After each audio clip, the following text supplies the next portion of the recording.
Hello everybody, I'm Dr. Diksha Pandey and you are watching Urogynecology for Beginners.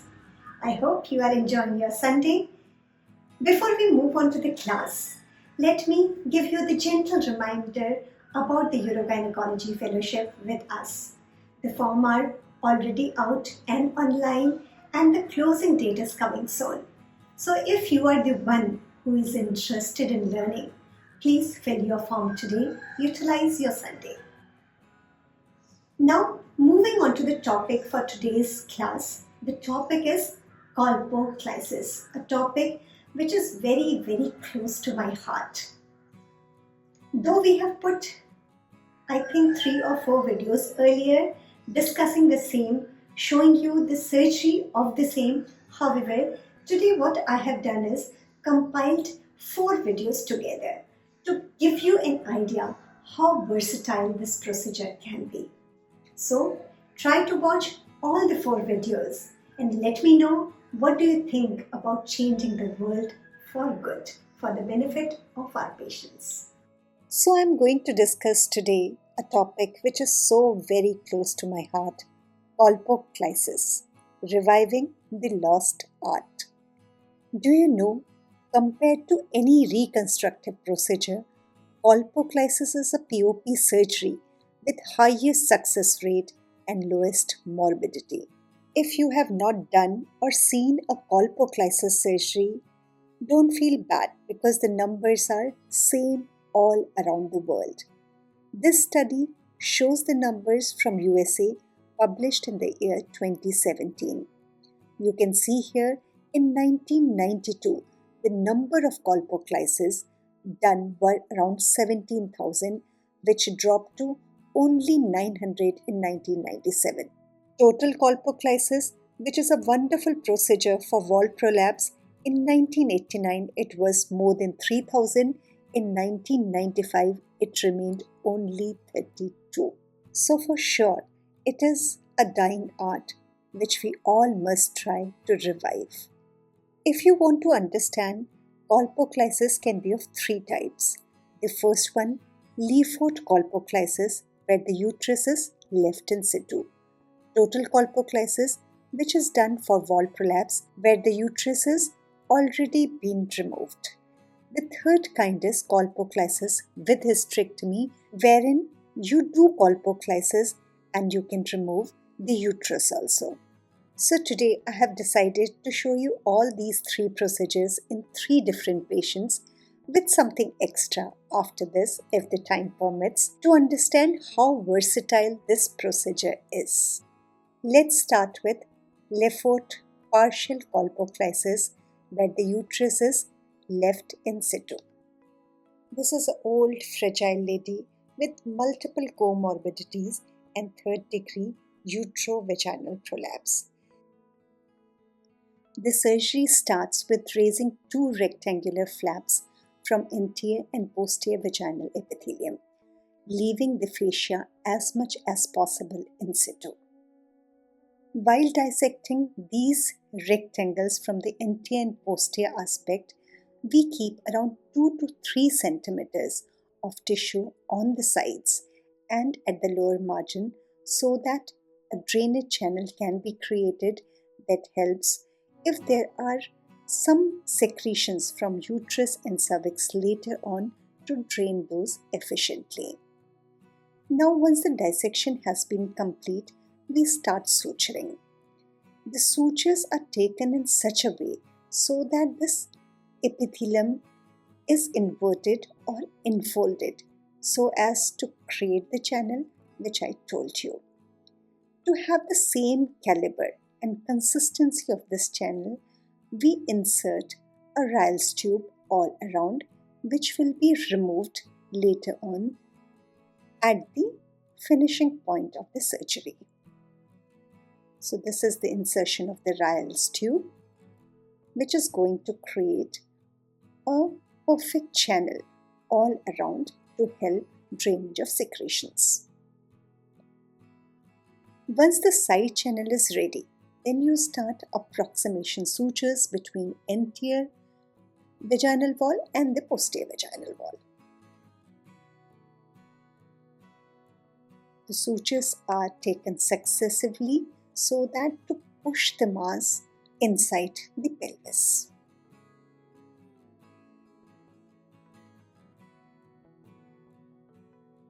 Can you appreciate how with the help of these sutures, the prolapse mass is going to go inside slowly, step by step.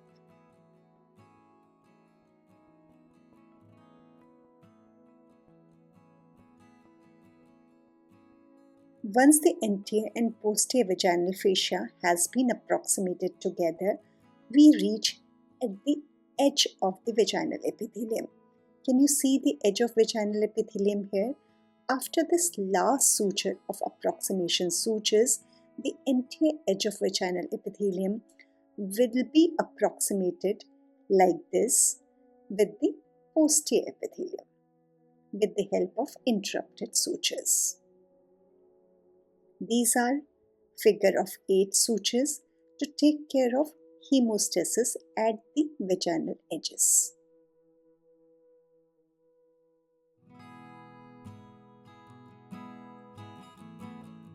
And once this suture layer is over, you pull out gently the Ryle's tube so that the tube is outside, and in place of that, an inverted U-shaped tunnel is there which will be able to drain the secretions out from the cervix or the uterus. So this is the final picture which follows a levatroplasty.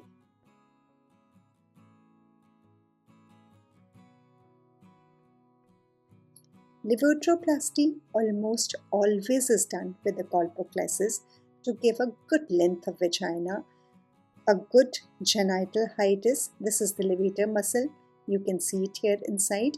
You bring the levator ani of two sides in the midline and plicate them. This is what is levatroplasty.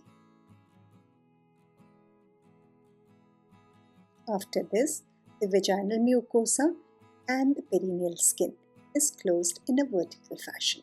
And this is the final result. You get a 4 centimeters long vagina at the end of it. Second kind of colpocleisis is total colpocleisis, which is done for a wall prolapse. This lady has presented with a long-standing incarcerated wall prolapse 10 years following hysterectomy. Again, we decided to do a colpocleisis surgery for her. Sutures are placed at the vault line for continuous traction. In total colpocleisis 2, we have to remove the epithelium from the underlying fascia. So we are going ahead and doing the same, leaving around 3 to 4 centimeters of epithelium from the external urethral meatus. We don't touch that epithelium near the urethra. Otherwise, in total colpocleisis, as much as possible epithelium is removed and denuded, and as there is no uterus, no cervix, we do not need to keep any drainage channel in this surgery. The bleeding looks more here. Number 1, because the tissue was outside incarcerated for a long time, and number 2, because the anesthetist did not allow to infiltrate adrenaline because of cardiac disease and hypertension which she was having. So anterior rectangle has been peeled off. Now we are peeling the posterior rectangle of epithelium from the vagina in the similar fashion. Once it is done, now remember that there is no need to put drainage channels here, so we can go ahead and put sutures in a circular purse string fashion in a case of wall prolapse. But if you like, you can do the anterior and posterior approximation also. These are the purse string sutures which are being placed one above the other and tied. This is also going to do the same thing, pushing the prolapsed mass inside towards the pelvis. The two sutures, long sutures which you are seeing here with the artery forceps are the traction sutures. As there is no cervix, we have to keep the tissue under traction with the sutures. Once the approximation of the fascia is almost complete, we go ahead and close the edge of the anterior and posterior vaginal epithelium.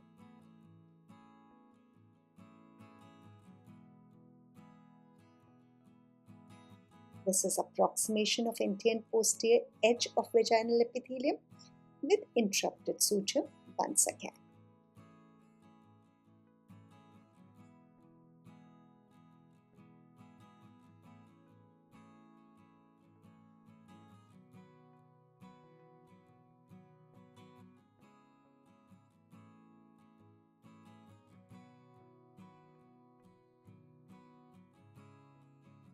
And with this, the colpocleisis is over, and you know what you have to do after that? You have to go ahead and do a levatroplasty in these patients also, in the similar fashion as we did in the first case. And this is the final result. Again, around 3 to 4 centimeters vagina you get at the end of the surgery. Third kind of surgery is done where we remove the uterus also as a part of the same procedure.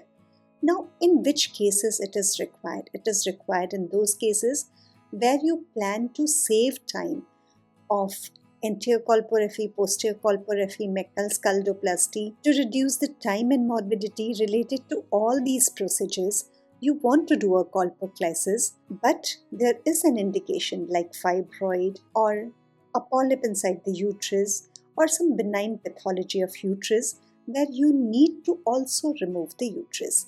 In those cases, you can perform colpocleisis with hysterectomy. So in that case also, similarly as we did in first two cases, vaginal epithelium is removed. There is no need for side channels as we are already removing the uterus as the part of this surgery. After that, anterior pouch is opened. As you can see here, utrovesical fold is opened and uterus is delivered. Now in this case, just to show you, I am showing you a case where we are doing what is called as Doederlein's vaginal hysterectomy, where we come from upside down as we do in any other case of abdominal hysterectomy. So first is cornual pedicle, followed by the uterine artery, and then at the end we'll go ahead and clamp the uterosacral Meckenroth's ligament. I'll repeat for the beginners that this kind of vaginal hysterectomy is known as Doederlein's vaginal hysterectomy. And then at the end we open the pouch of Douglas and clamp the uterosacral and Meckenroth's ligaments.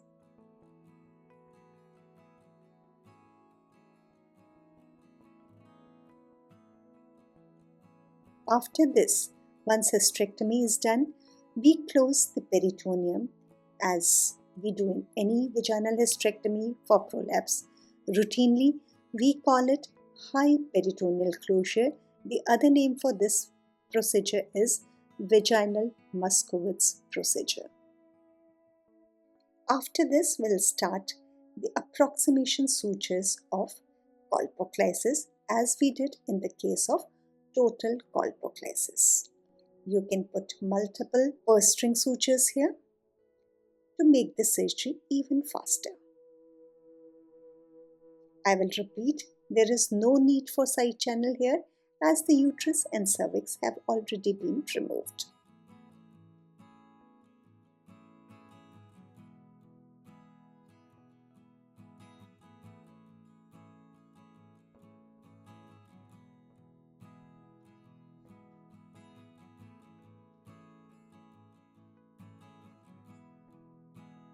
With these circular purse string sutures, one after the other, the mass will keep on moving slowly inside the pelvis, as you can see it here.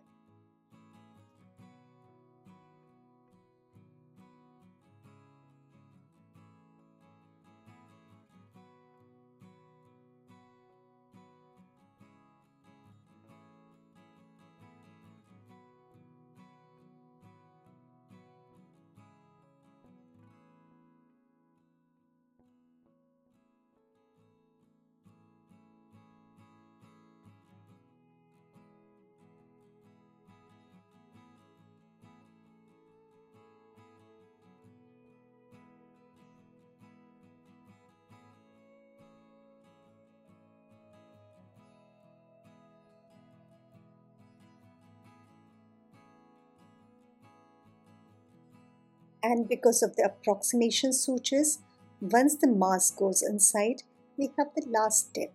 That is, as you all know, what is it? The approximation of the vaginal edges, anterior and posterior vaginal edges.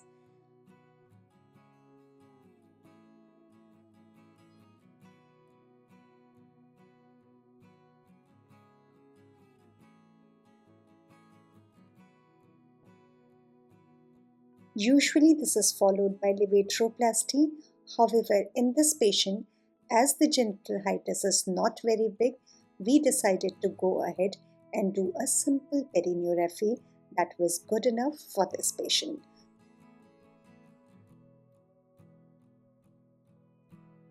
After these three main types of Colpocleisis surgery, I also want to show you a case which presented to us with the vaginal growth which came out as squamous cell carcinoma of vagina, and we decided to do a colpocleisis with hysterectomy for this patient.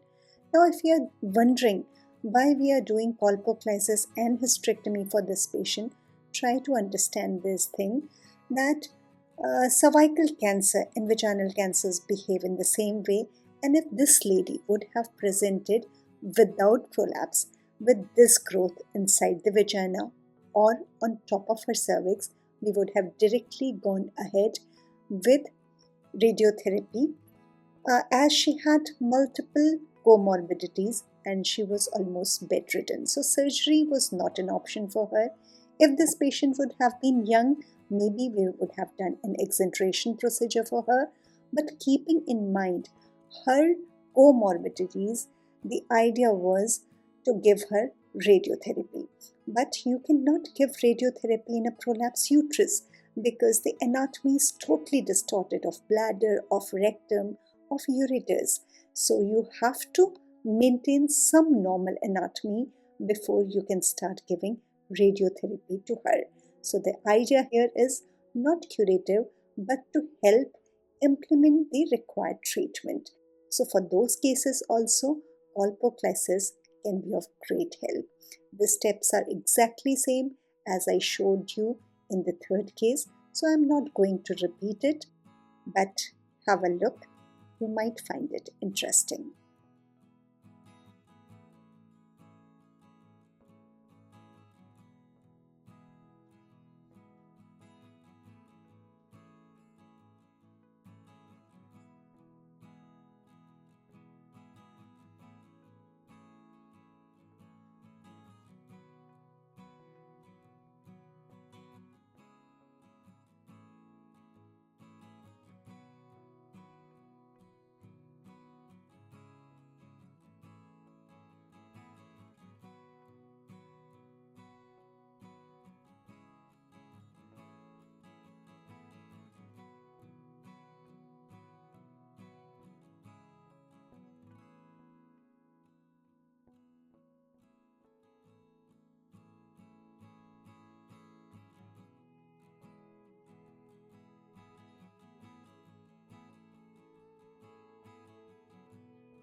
So at the end of the procedure, we not only get a normal anatomy, almost normal anatomy for bladder, rectum and ureters, but also we get around 4 centimeters long vagina which can be used for brachytherapy to keep the tendons in there.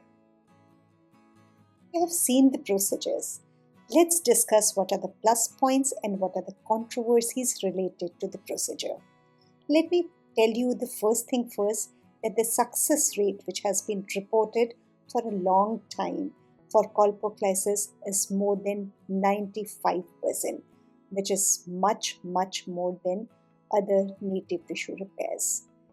This procedure can be done with spinal anesthesia and also with local anesthesia if required. The operative time is much less, and here I am not talking of vaginal hysterectomy compared to colpocleisis, but I am talking of reconstructive procedure for POP. That means plus minus vaginal hysterectomy, anterior colporrhaphy, posterior colporrhaphy, McCall's skuldoplasty, or plus minus sacrospinous ligament fixation. So definitely less operative time, less blood loss, no entry into peritoneum, at least in the cases of left foot colpocleisis. Thus, reduced risk of infection, early recovery, early discharge from the hospital, improved voiding functions, and very less risk of irritative bladder symptoms postoperatively. So these are all the points which are in favor of colpocleisis. But wait, there are few points which are controversial according to many. Let's discuss one by one those points too. The first point is, what about the risk of cancer if we leave the uterus in situ in a patient who is old and is having pelvic organ prolapse?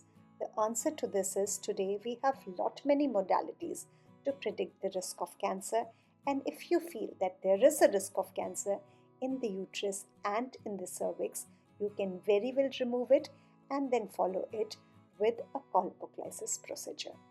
Some studies report an increased risk of rectal prolapse and de novo SUI following colpocleisis procedure. Our advice is that every patient who is undergoing colpocleisis surgery should be screened with symptoms and examination for any pre-existent rectal prolapse or SUI after repositing the vagina and the pelvic structures inside and treated in the same sitting for these two if present, to avoid these problems later on. So what we feel strongly is that all problems related to prolapse can be handled with a good patient selection and modification of the procedures, as there are too many innovations and too many modifications which can be done with the colpocleisis procedure. Now the question comes, despite all these advantages of colpocleisis, why we are not seeing and why we are not doing it? Is it really the surgery of last resort, or should be dependent on patient's preference, patient choices, and the surgeon's decision what is best for this particular patient? Is it still a viable option in 21st century? On search to this question, the yellow highlighted sentence caught my attention, which says in simple words that many surgeons today are not opting for colpocleisis as it is called an obliterative procedure. They think, when I can reconstruct, why should I obliterate? But today, I want to give a very important message to the beginners that please, when you go inside the OT, leave your ego, your heroism outside. The choice of surgery should be dependent on what's best for your patient, not what you can do best. I hope you will remember this. What's best for the patient should always come first.